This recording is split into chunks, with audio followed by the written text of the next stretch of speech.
نمرا کے پیدا ہونے پر جو سونے کا بریسلٹ میں نے تمہیں تحفے میں دیا تھا وہ کہاں ہے؟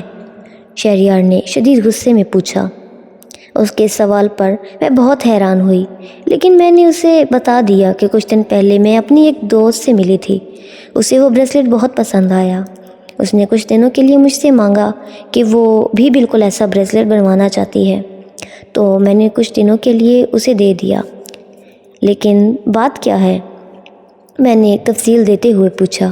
اچھا، تو ابھی کال کرو اپنی دوست کو اور پوچھو اس سے کہ وہ بریسلٹ کہاں ہے، شہریار نے پھر غصے سے کہا۔ شہریار کی اس بات پر میں ہڑبڑا گئی، کیونکہ میں کال نہیں کر سکتی تھی، تو میں نے منع کر دیا۔ میرے منع کرنے پر شہریار نے مجھے زوردار تھپڑ مارا اور کہا، بے وفا عورت، کیا کمی رہ گئی تھی میری محبت میں جو تم نے میرے ساتھ ایسا کیا؟ کیوں دھوکہ دیا مجھے؟ یہ صلہ دیا ہے تم نے میری محبت کا؟ دفع ہو جاؤ میرے گھر سے، میری زندگی سے۔ اس گھر میں رہنے کا تمہیں کوئی حق نہیں ہے۔ توڑ دیا تم نے میرا بھروسہ۔ میری صبح اٹھنے پر تم مجھے یہاں نظر نہ آؤ، نہیں تو انجام برا ہوگا۔ یہ کہہ کر شہریار وہاں سے چلا گیا۔ اس کے الفاظ سن کر میں سکتے میں آ گئی۔ بہت سے سوال تھے لیکن نہ پوچھ سکی۔ بالآخر میں نے گھر سے نکلنے کا فیصلہ کیا۔ میں بہت زیادہ جذباتی ہو گئی تھی اور گھر سے نکل گئی، لیکن جاتی بھی تو کہاں؟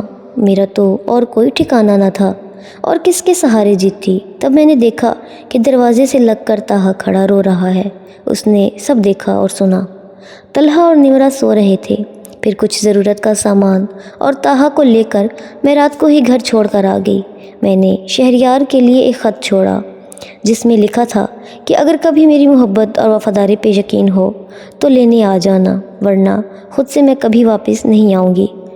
طاہا اپنے ساتھ لے کر جا رہی ہوں۔ طلحہ اور نمرا کا خیال رکھنا۔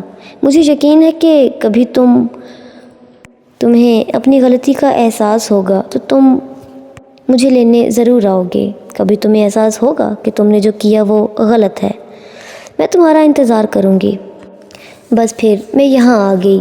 یہاں میری ایک سہیلی تھی جس نے یہاں رہنے میں مجھے مدد کی، مگر یہاں آنے سے پہلے رستے میں میرا موبائل چوری ہو گیا تھا، اس لیے میں اپنی سہیلی کو اطلاع نہ کر سکی اور یہیں آ گئی، اور پھر اس نے میری مدد کی۔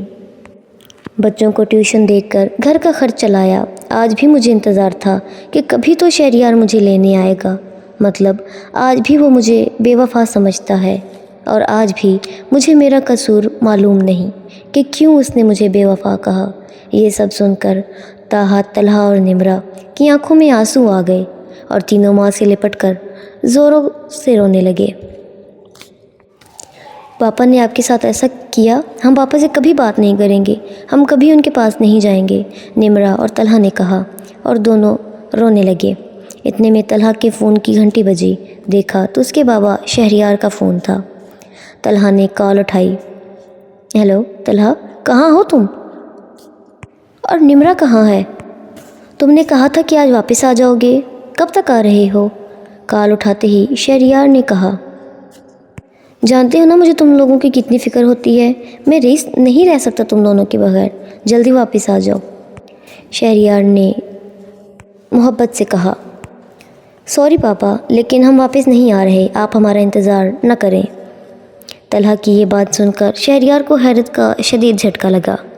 کیا مطلب انتظار نہ کریں؟ کہاں ہو تم اور کیوں نہیں آنا واپس؟ کیا ہوا ہے؟ شہریار نے حیرت اور فکر سے پوچھا۔ بس پاپا، آپ نے ہم سے ہماری ماں اور بھائی کو چھینا، ہم آپ کو کبھی معاف نہیں کریں گے، اور دوبارہ کبھی ہمیں کال کرنے کی ضرورت نہیں ہے۔ جیسے آپ ماما اور طاہا کو بھول گئے ویسے ہمیں بھی بھول جائیں۔ یہ کہہ کر طلحہ نے کال کاٹ دی۔ اس کے بعد شہریار نے بہت کالیں کیں، لیکن طلحہ اور نمرا نے کال نہیں اٹھائی۔ یہ طلحہ کو اچانک کیا ہوا؟ اس نے مجھ سے ایسے بات کیوں کی؟ پہلے تو کبھی ایسا نہیں ہوا۔ ادھر شہریار طلحہ کے بدلے رویے سے حیران اور پریشان ہو گیا۔ طلحہ، بیٹا تمہیں ایسے اپنے بابا سے بات نہیں کرنی چاہیے تھی، میں نے طلحہ کو سمجھاتے ہوئے کہا، اور جو انہوں نے آپ کے ساتھ کیا وہ اس کا کیا؟ طلحہ نے جواب دیا، اچھا بیٹھو تم لوگ، بھوک لگی ہوگی، میں اپنے بچوں کو اپنے ہاتھ سے بنا کر کھلاؤں گی۔ میں نے لاڈ جتاتے ہوئے کہا۔ ہاں ماما، آپ کے ہاتھ کا کھائے ہوئے بہت عرصہ ہو گیا، نمرا نے حسرت سے کہا۔ میں نے تینوں کے لیے کھانا بنانے لگی۔ طاہا اور طلحہ اور نمرا بیٹھ کر آپس میں باتیں کرنے لگے۔ آ جاؤ بچوں، کھانا لگ گیا ہے، میں نے تینوں کو بلایا۔ اوکے ماما، آتے ہیں۔